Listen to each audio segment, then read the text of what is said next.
When is the last time you stopped to think about where your business is going? Or are you just winging it every day and then wondering why nothing is changing? If you never stop to look at what's worked so far and where you're actually going, you just end up driving around in circles. Keeping your business in year one thinking is kind of like measuring every distance by walking, even though there are more modern and efficient ways of getting around. If you walk or if you take a plane, you will get to the same distance, but just in a very different way.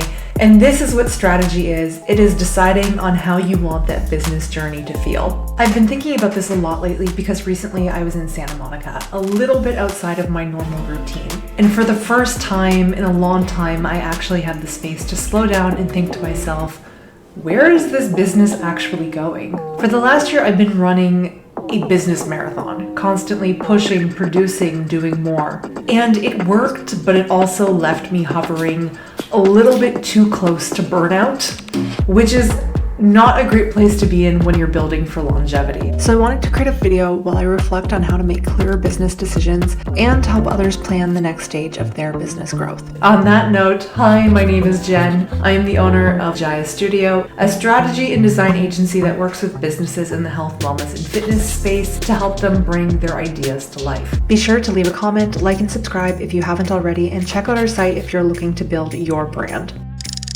So when it comes to the next phase of your business, there are 3 constraints that you really need to consider. And these are time, money, and energy. I actually plan around my constraints because money, time, and energy are not unlimited. For me, at this stage of my business, time is by far the biggest constraint. I can't scale as a solo entrepreneur by just doing more. I'll hit a time ceiling pretty quickly.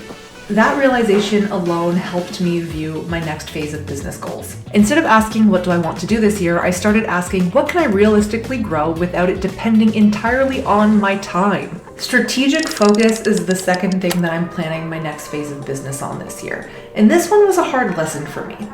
In year one, I tried doing everything at the same time. And to be honest, when you are starting out, you are kind of doing everything all at once.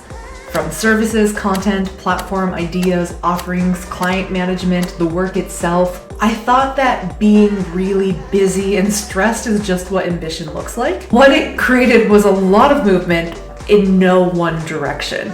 So this year I'm focusing on being focused. Digital products, brand kits, education, content, and building up that entire side of my business, which will allow me to take on less one-on-one clients, but also make sure that the quality of their projects keep getting better and better.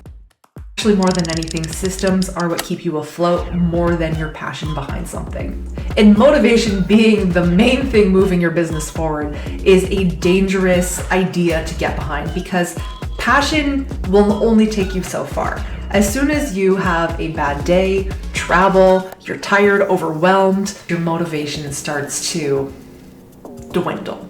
I'm guilty of this one, and this is why I need to plan a lot of my content, my marketing, way in advance. Instead of jumping into more goals or more content, I sat down and I planned the next phase of business. I didn't do this all in my head. I actually used a product that I built for my clients called the Studio Starter Workbook. It's a tool to help you put your ideas on paper and actually find direction. And this has been really powerful because it's actually relieved me from a little bit of decision fatigue. When I already know the direction that I'm going, I'm not thinking, what do I post and where's my business going? I already have the monthly themes, I have the quarterly themes. And when things are mapped out once, your brain goes, okay, let's just focus on everything else because that is done. I was actually surprised by how useful it was to use my own tool with my business. After working with 20 or so businesses, mapping out their business, it really helped me take a step back and see everything in a bigger picture and then start to funnel my ideas in a really constructive way. I think one of the worst things you can do when you are a business owner is to be very overwhelmed because then you just never make good decisions. And instead of reacting to every new idea or trend, the workbook gave me a place to map things out, make intentional decisions, and move forward with clarity.